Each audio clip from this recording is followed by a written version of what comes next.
want to show you this magnetic screen door. First, I'm going to show you how to set up. It's easy. First, they can use tape. We are going to put here, here, and here. Then peel the screen magnet door.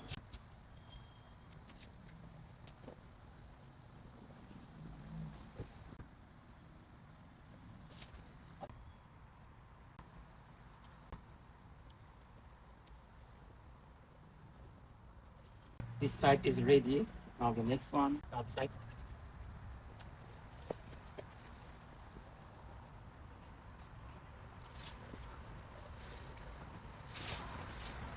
This two side is ready. Now that one up.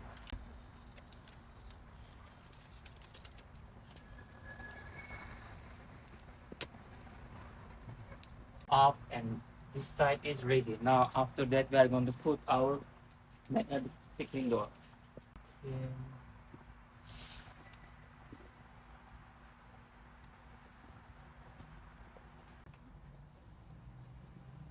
Get our magnet screen door is ready. It's easy to use. Just walk through the door and magnet will close itself. That, like that. It lets the fresh air go inside the door and keep the bug and the mosquitoes outside. If you have a kids or pets at home, it's so useful. They can go without opening, closing door like that. Fresh air without letting bugs and mosquitoes inside your room. This magnetic screen door is good choice. Thank you for watching.